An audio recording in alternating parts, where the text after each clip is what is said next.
Hello everyone, welcome back to my channel KTstenography. Friends, today I am going to give you the passage number 22 and this is the last passage of volume 1 Kailash Chandra. This passage will be at the speed of 80 words per minute. Listen carefully and write carefully. 5 seconds to go.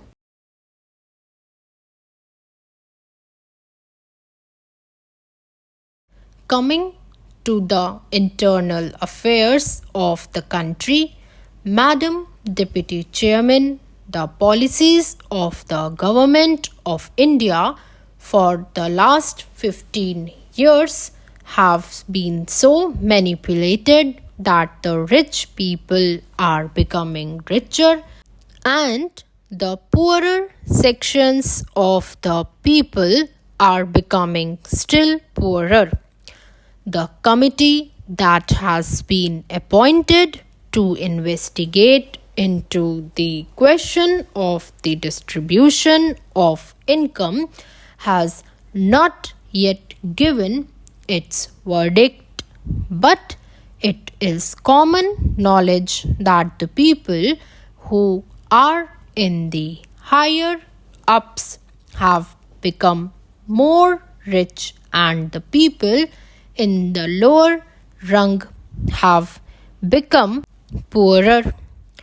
The prices of essential commodities that the peasants and the workers use have gone up so high that they are not within the reach of the mass of the people of the country.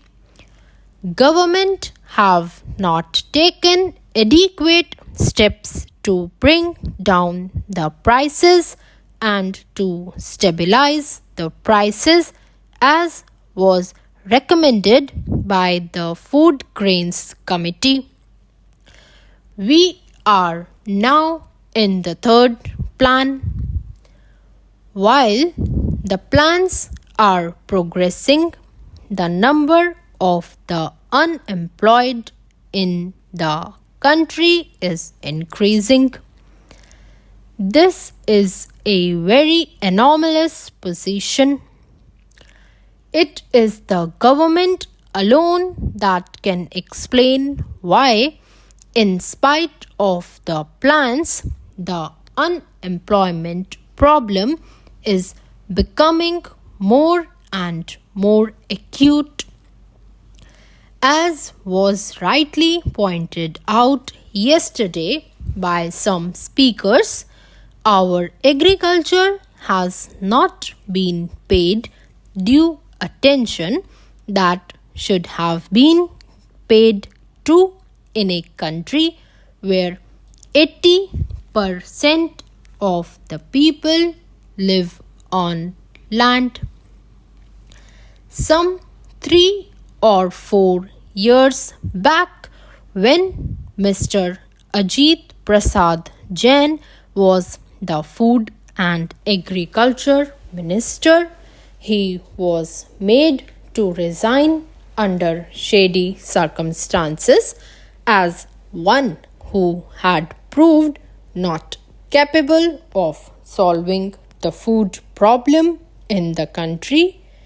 A suggestion was thrown that the portfolio of agriculture should be handled by an important and senior member of the cabinet and particularly in the states by the chief ministers of the states.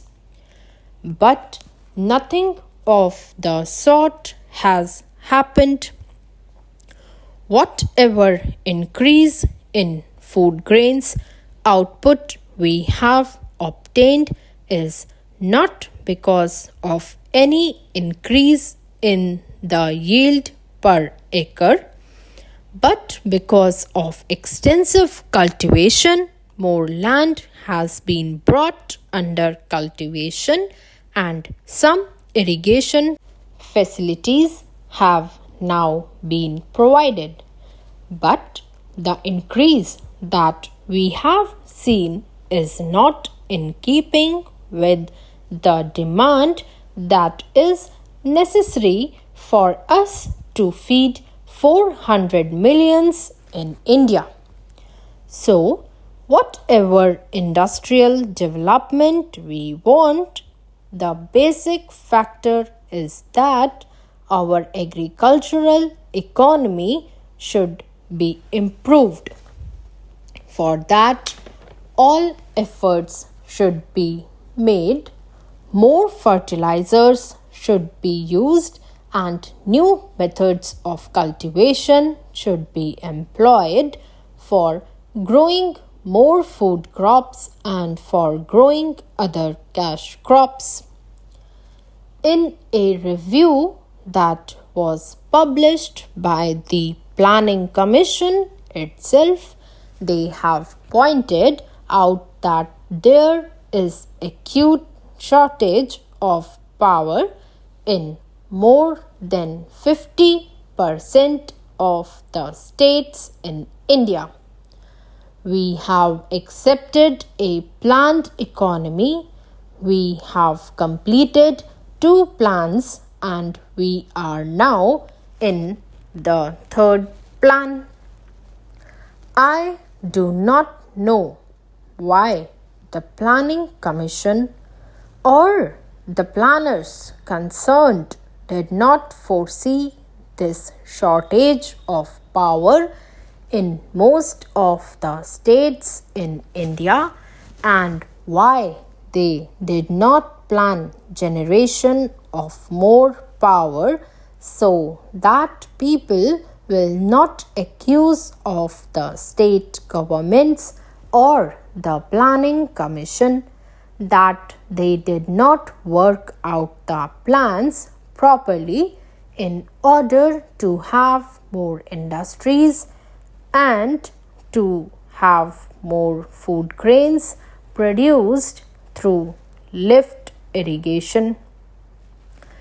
In most of the states in Andhra, in West Bengal, in Bihar, in Karnataka, there is power shortage.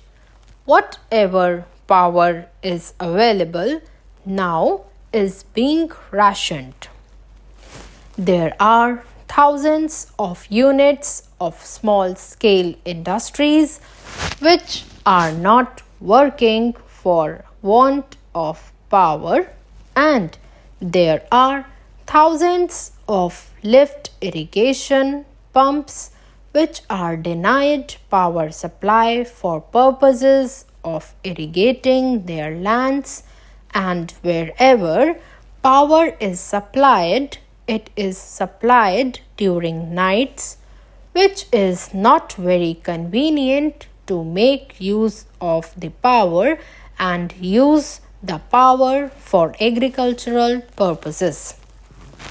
The finance minister, in the statement that he made in the Lok Sabha and which was placed before us, has stated that it was assessed that for the successful implementation of the plan, even after taking every possible measure for the development of our exports, which clearly must be given the highest priority, we would need external assistance of the order of rupees 2600 crores, and we have, however, been less successful in obtaining and utilizing the external assistance required for financing the imports necessary for our developing economy.